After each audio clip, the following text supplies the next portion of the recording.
आज इस देश में रहने वालों के मन में राम राज्य है और यह राम राज्य पूरी दुनिया में प्रसिद्ध है। ये विचार रखे भाजपा नेता डॉक्टर अनिल बोंडे ने गुड़ी पड़वा के अवसर पर शनिवार शाम को वरुड़ में विश्व हिंदू परिषद और बजरंग दल की ओर से एक समारोह का आयोजन किया गया। इस मौके पर बोंडे बोल रहे थे। आजच्या दिवसापासून 9 दिवसाचा नवरात्र प्रभू श्रीरामचंद्राचा आहे। त्या प्रभू श्रीरामचंद्राचा आहे ज्या प्रभू श्रीरामचंद्राला अयोध्येमध्ये स्थापन होण्यापासून या स्वातंत्र्याच्या नंतर 75 वर्ष पाहावे लागले। स्वातंत्र्याच्या नंतर 75 वर्ष पाहावे लागले। ते तर बरं झालं की 1990 पासून 84 पासून जागरण सुरू झालं। विश्व हिंदू परिषद, बजरंग दल, राष्ट्रीय स्वयंसेवक संघ यांनी मोहीम हातात घेतली।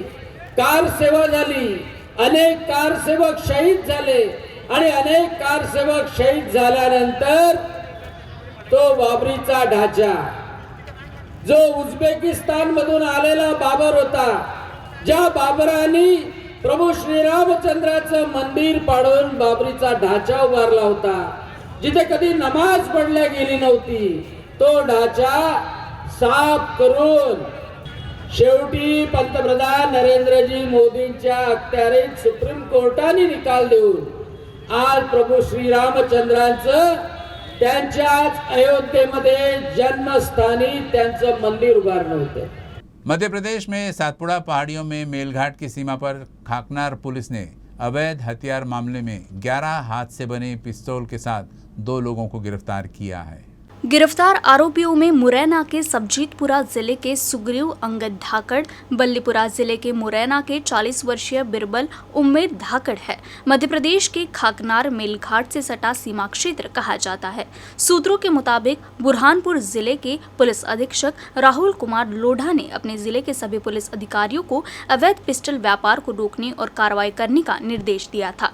मध्य प्रदेश पुलिस ने भी इस ऑपरेशन के लिए स्पेशल फोर्स का गठन किया था। अपर पुलिस अधीक्षक एसआर शेंगर, एसडीपीओ यशपाल सिंह ठाकुर, खकनार थानाधिकारी केपी धुर्वे की टीम ने पचौरी खकनार रोड पर नाकाबंदी की। इस दौरान 2 युवक हाथ में सफेद बैग लिए नजर आए। संदेह के आधार पर दोनों युवकों को गिरफ्तार कर लिया गया। इस बीच मध्य प्रदेश पुलिस ने युवकों के पास से 11 देसी पिस्टल बरामद कर दोनों आरोपियों को गिरफ्तार कर लिया है। खकनार मध्य प्रदेश पुलिस आगे की जांच कर रही है।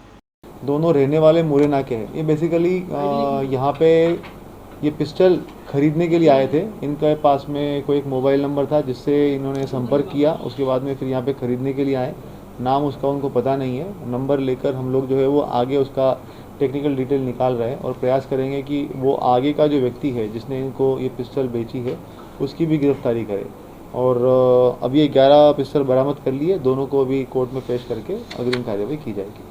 अभी हाल फिलहाल में अपन ने कुछ दिन पहले 21 कट्टे भी पकड़े थे शिकारपुरा पुलिस ने, और अभी 11 कट्टे पकड़े हैं। हमारा प्रयास ये है, बीच में हम लोगों ने सिकली घरों के अंदर जाके प्रयास भी किया था कि उन लोगों को जो है वो सुधार के रास्ते पे लिया जाए, और हमारा प्रयास ये अभी भी जारी है। और साथ साथ में जैसे कि मैंने उस टाइम पे भी कहा था कि सुधार का प्रयास मतलब ये नहीं है कि इन लोगों को पूरा खुला छोड़ दिया जाएगा। इसके साथ साथ में हम लोग ये भी इंश्योर करेंगे कि जो बदमाश है, जो इस तरह की कार्रवाई कर रहे हैं, उनको चिन्हित करके उनके ऊपर कठोर कार्रवाई करें, और जो सुधरना चाहते हैं, जो एक्चुअल में इनका कोई भी कहीं पे भी लिंक नहीं है, उनके लिए हम लोग जो है वो एक अच्छा प्रयास करें कि वो समाज की मुख्य धारा के अंदर जुड़ जाए। शनिवार रात को विदर्भ के साथ मध्य प्रदेश और गुजरात में एक अद्भुत खगोलीय घटना हुई है। आसमान में कई आग के गोले देखे गए हैं। ये उल्का पिंड है या कुछ और, फिलहाल इसकी पुख्ता जानकारी नहीं है। लेकिन इसी दौरान चंद्रपुर जिले के सिंदेवाई तहसील में आसमान से एक धातु की रिंग गिरने की खबर है। इस रिंग को गिरते हुए देखने का दावा कई लोगों ने किया है। इस बीच राज्य के कैबिनेट मंत्री विजय वडेट्टीवार ने इस मामले की जांच के लिए 5 सदस्यों की एक टीम गठित की है।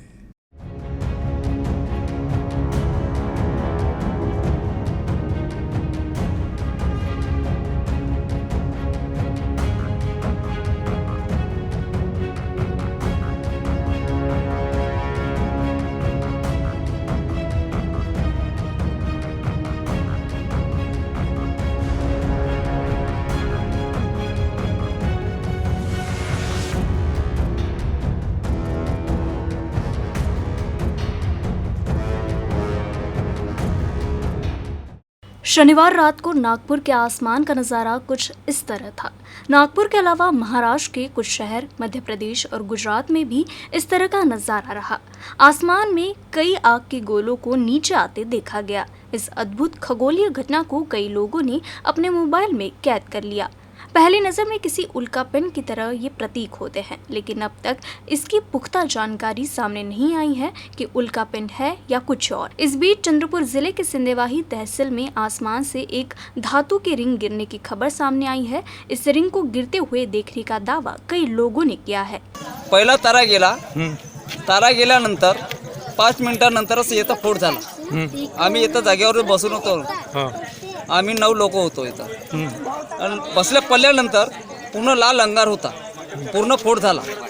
आवाज वगैरे झाला? आवाज फक्त झाला, असं का? फोड झाल्यासारखी। 8 वाजून 10 मिनिटांनी झालेला आहे। असं का? हो, बरं ते कायच्या होण्यात काही तहसीलदार वगैरे आले? तहसीलदार काहीच नाही सांगितलं, सिर्फ पोलीसवाले आले। हां, पोलीसवाल्याने सिर्फ चौकशी केलेली, उचलून ट्रॅक्टरमध्ये नेऊन टाकलेले आहे। ते तो आकाशातून कशा? तो आकाशातून आला ते मला माहित नाही, पण आकाशावरून जो वरून तारे गेले आहेत तो एवढा माहित आहे, तारे गेले आहेत, पण जो डबल आला हा रिटायन तो जो ये फोड़ झाला है। धातु गिरने से पूरे गांव में कोहराम मच गया। लोगों ने इसकी सूचना पुलिस को दी। पुलिस ने मौके पर पहुंचकर धातु को अपने कब्जे में लिया। बताया गया है कि ये रिंग उपग्रह का एक टुकड़ा हो सकता है।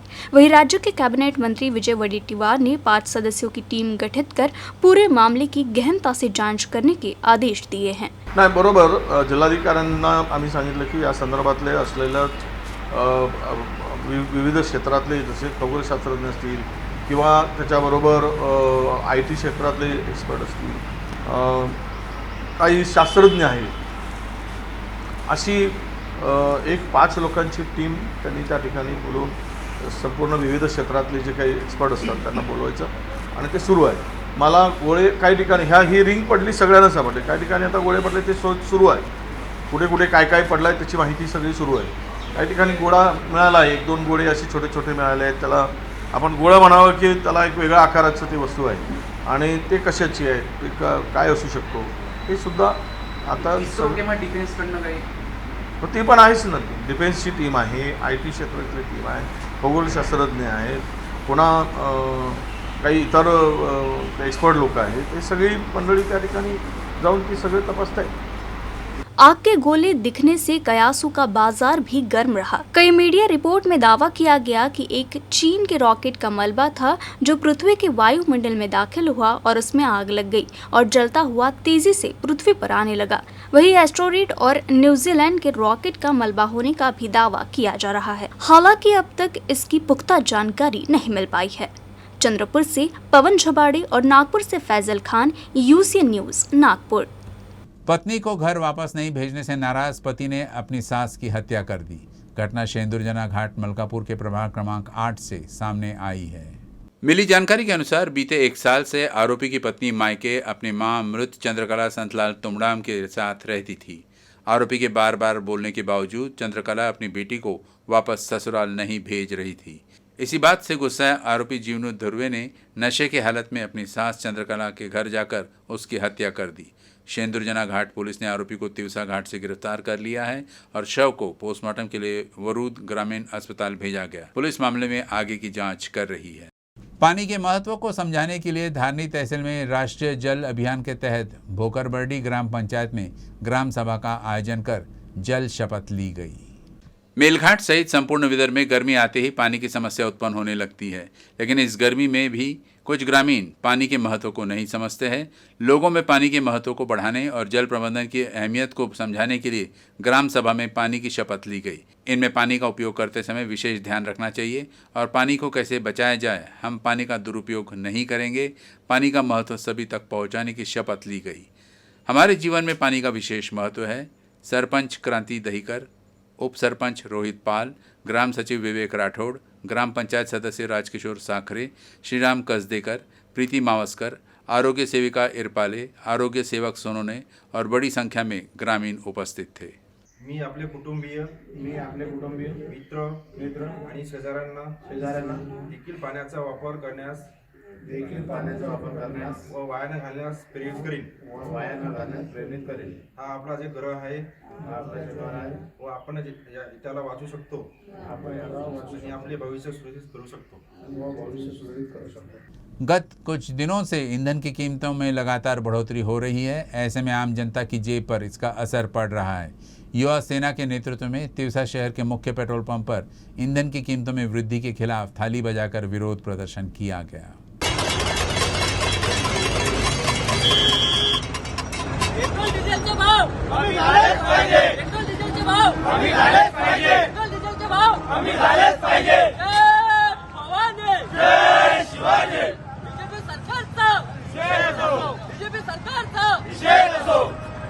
आज आम्ही त्याच अनुषंगाने तिवसा विधानसभा येथे सर्व युवा सेनेच्या पदाधिकाऱ्यांच्या माध्यमातून केंद्र सरकारला आवाहन करतोय थाळी वाजून की ज्याप्रमाणे 2 वर्षाआधी थाळी वाजून कोरोना गेलाय त्याचप्रमाणे थाळी वाजून पेट्रोलचे दर पण कमी होतील अशी आम्ही अपेक्षा करतो. आणि दिवसेंदिवस पेट्रोलचे दर, डिझेलचे दर, गॅसचे दर, घरी खाण्याचं आपण जे खाद्यतेल आहे त्याचे दर, भाजीपाला असो, प्रत्येक गोष्टीची महागाई वाढत आहे. या महागाईचा निषेध म्हणून आज आम्ही तिवसा विधानसभा मध्ये पेट्रोल पंप तिवसा येथे चौकात आम्ही सर्व युवा सेनेच्या माध्यमातून जाहीर निषेध करतो. शिवसेना के पूर्व विधायक गोपी किशन बाजोरिया और विधायक विप्लव बाजोरिया के घर में एक व्यक्ति नकली आईबी अधिकारी बनकर पहुंचा। इस दौरान आरोपी ने उनके वाहनों और घर के दस्तावेजों की जानकारी मांगी। हालांकि इस बीच नकली आईबी अधिकारी का पर्दाफाश होते ही पुलिस को बुलाकर उसे सौंप दिया गया। पूर्व विधायक गोपी किशन बाजोरिया का बंगला अकोला से गुजरने वाले नेशनल हाईवे के पास है। इस बंगले में अचानक कार से एक दाखिल हुआ और बंगले के सामने बेंच पर बैठ गया। उसने खुद की पहचान आईबी अधिकारी बताया और सभी वाहनों के दस्तावेज और चाबियां मांगी। इस दौरान संबंधित अधिकारी के व्यवहार और भाषा को देखकर परिवार के लोगों को शक हुआ। पहचान पत्र मांगने के बाद व्यक्ति ने इनकार कर दिया, जिसके बाद परिवार के सदस्यों को उसके नकली अधिकारी की पुष्टि हुई। इस संदर्भ में पुलिस से शिकायत की गई है। मामले में पुलिस ने अकोला के 32 वर्षीय आरोपी प्रतीक संजय कुमार गावंडे के खिलाफ आईपीसी की धारा 452, 504 और 506 के तहत मामला दर्ज किया है। 2 दिवसापूर्वी एक अज्ञात इसम घरामध्ये आला आणि त्यांनी असं सांगितलं की मी आयबीचा माणूस आहे, माझे वडीलसुद्धा आयबीमध्ये होते आणि तुम्ही तुमच्या सर्व कारच्या गाड्याच्या चाव्या मला द्या, मला इन्व्हेस्टिगेशन करायचे आहे. मी बाहेर होतो, माझ्या पुतण्याने मला फोन केला की कोणीतरी माणूस ऑफिसर आलेला आहे म्हणे आणि गाड्याच्या चाव्या मागतो आहे. म्हटलं कोणी ऑफिसर ह्या पद्धतीने येत नाही. एकतर तो बरमुडावर होता, म्हणजे त्याच्या वेशभूषा अशी नव्हती की तो ऑफिसर असायला पाहिजे. तो आला, त्याला चाब्या वगैरे आणि देऊनही दिल्या होत्या. मग मी परत आल्यानंतर सर्व चाब्या हिसकून घेतल्या. म्हटलं हा माणूस आयबीचा ऑफिसर होऊच शकत नाही. का रे बाबा काय चाललं आहे, काय प्रकार आहे? नाही म्हणे. तर मला असं वाटलं की काहीतरी सायकोलॉजिकल प्रॉब्लेम असायला पाहिजे त्यामध्ये, कारण की तो स्वतःला मेकॅनिकल इंजिनियर आणि मी प्रतीक गावंडे म्हणून आहे, माझे वडील आयबीमध्ये आहे वगैरे वगैरे काहीतरी तो बडबड करत होता. तर मला असं वाटलं की काहीतरी फरक पडलेला आहे की काय समजलं नाही. सर्वांना थोडासा एकटा असतानासुद्धा 10-20 लोकांशी तो वाद घालत होता. तर ह्या परिस्थितीमध्ये मी SP साहेबांना फोन केला. अवघ्या 8 मिनिटांमध्ये SP साहेबांनी गाडी पाठवली आणि मी त्यांना पोलिसांच्या हवाले केला. तर तिथंसुद्धा तो SP साहेबांना सांगत होता की मी अकोल्याच्याच नव्हे तर पूर्ण महाराष्ट्राच्या आणि जगाचे फोटोग्राफ्स आणि गाड्या काय चाललं आहे या जगामध्ये, मला त्याची इन्फॉर्मेशन घ्यायची आहे. तर SP साहेबांनी सांगितले का तुला काय घ्यायचे आहे, तुला इन्फॉर्मेशन नाही. मला म्हणे अमित शाह साहेबांना आणि राज्याचे होम मिनिस्टरनाच द्यायचे आहे, इट इज कॉन्फिडेन्शियल. SP साहेबांनी स्वतः सांगितलं की तू कॉन्फिडेन्शियल करत आहे तर मी कशाला बसलेलो आहे इथं. प्रतीक संजय गावंडे, वय वर्ष साधारण 33, हे बाजूला साहेबांच्या बंगल्यावर गेले डायरेक्ट आणि तिथे कारचे वगैरे फोटो काढत होते. काढत असताना बाजूला साहेबांना केलं कोण आहे, तर मी असं आहे आणि मी माझं टास्क पूर्ण करतो आहे त्यासाठी मी आलो आहे. बाजूला साहेबांना संशय आला, त्यांनी मला कॉल केला. आम्ही लगेच 5 मिनटात तिथे गेलो. गेल्यानंतर त्यांना ताब्यात विचारपूस केली, ताब्यात घेतलं. एक बाजूला साहेबांच्या तक्रारीवरून एक गुन्हा दाखल केला. त्यांना गाड्या घेण्याचा नंबर प्लेटचा फोटो घेण्याचा शौक होता. म्हणजे त्या टाईप प्रत्येक गाडी दिसली की त्याचा फोटो घ्यायचा, कारण त्याच्या मोबाईलवर ना बऱ्याचशा गाड्यांचे पाठीमागची नेम प्लेटचे फोटो दिसले. ओळखपत्र कोणतं मिळालं? त्याचं ओळखपत्र आपल्या इथलंच राहणार आहे वगैरे तसं नाही त्याचे वडील IB-ला होते. हां 2018ला हे झाले होते, वडील एक्सपायर झाले होते आणि त्याच्यावर काहीतरी आज 25 दिवसात तसं तर त्याने आपल्या शिवजयंतीचं टोटल प्रोग्राम त्यानेच केला आपल्या त्याचा, म्हणजे तसा तो इव्हेंट पण करतो, हुशार आहे, बोलण्यासाठी त्याला संपूर्ण नॉलेज आहे, पण नातेवाईकांचं म्हणणे की 20-25 दिवसापासून हा डिस्टर्ब आहे. इंडियन प्रीमियर लीग के सट्टेबाजी करते हुए पुलिस ने आरोपी को गिरफ्तार किया है। पुलिस ने उनके पास से माल जब्त किया है। आरोपी वीरेंद्र राधेश्याम अग्रवाल के घर पर पुलिस अधीक्षक जी श्रीधर को मिली गुप्त सूचना के अनुसार छापा मारा। इस दौरान आरोपी Indian premiere league T20 match में मुंबई इंडियंस और राजस्थान रॉयल्स के बीच क्रिकेट मैच सट्टा लगाते हुए दिखा।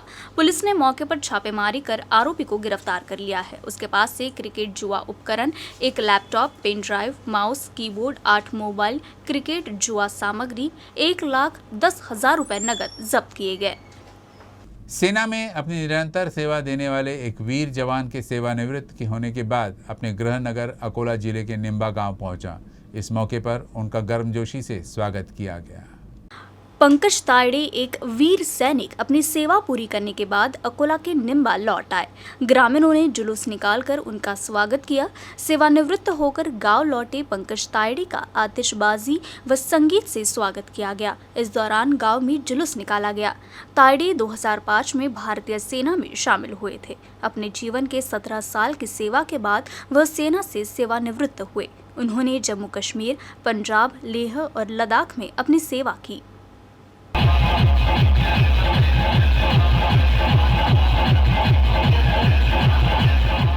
बुल्ढाना जिला पुलिस बल में 10 पुलिस उपनिरीक्षकों को सहायक पुलिस निरीक्षक के पद पर पदोन्नत किया गया है।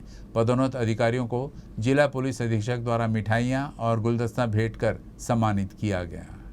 पदोन्नत पुलिस उप निरीक्षक ने बुल्ढाना जिले में ड्यूटी के दौरान अपने अनुभव साझा किए। उन्होंने कहा कि समय समय पर वरिष्ठों द्वारा दी गई बहुमूल्य मदद और सलाह को जीवन भर याद रखा जाएगा। पुलिस अधीक्षक अरविंद चावरिया ने मार्गदर्शन करते हुए कहा कि अधिकारी पदोन्नति के स्थान पर अच्छा कार्य करे, स्थिति को ध्यान में रखते हुए निर्णय ले ताकि बुल्ढाना जिला पुलिस बल का नाम अच्छा रहे। इस मौके पर पुलिस बल के अधिकारी मौजूद थे। अकोला जिला परिषद में स्वास्थ्य विभाग को 64 लाख रुपए की धनराशि मंजूर की गई। इस कोष से 4 एम्बुलेंस मंगवाई गई, जिसका लोकार्पण समारोह आयोजित किया गया। ग्राम विकास खात्याच्या 14 वित्त आयोगाअंतर्गत आज अकोला जिल्ह्याकरता 4 रुग्णवाहिका महाराष्ट्र महाविकास आघाडी सरकारने उपलब्ध करून दिल्याबद्दल मी त्यांचा मनापासून आभारी आहे। या सर्व सेवा उपलब्ध होण्याकरता सन्माननीय CO साहेब कटियारजी यांनी आम्हाला खूप चांगली मदत केली आणि 14 वित्त आयोगाचा जो व्याज आहे त्यातून मुश्रीफ साहेबांनी एक संकल्पना ग्रामविकास मंत्री यांनी काढली होती की कोरोनाचा काळ आहे आणि अशा काळामध्ये रुग्णसेवा ही महत्त्वाची आहे, त्यामुळे त्याचा योग्य तो पाठपुरावा करण्यात आला आणि आदरणीय हसन मुश्रीफ साहेबांनी ग्रामविकास खात्याच्या माध्यमातून आमच्या जिल्ह्याला ज्या 4 रुग्णवाहिका उपलब्ध करून दिल्या त्याबद्दल महाविकास आघाडी सरकारतर्फे मी त्यांचं मनापासून अभिनंदन करतो। हे गाड्या जे भेटल्या ते आमच्या जिल्हा परिषदच्या माध्यमातून 14 युक्तातून ज्या PSCला गाड्या नव्हत्या मी खूप आसोले साहेबांना बोलून पाठपुरावा करून पत्रसुद्धा मंत्र्याला दिले, आरोग्य मंत्र्याला। हे गाड्या त्यांनी जिल्हा परिषदला उपलब्ध करून दिल्या, त्याबद्दल मी आमच्या जिल्हा परिषदच्या तर्फे व आमच्या सर्व टीम तर्फे सरकारचे आभार। और अब एक नज़र मौसम पर।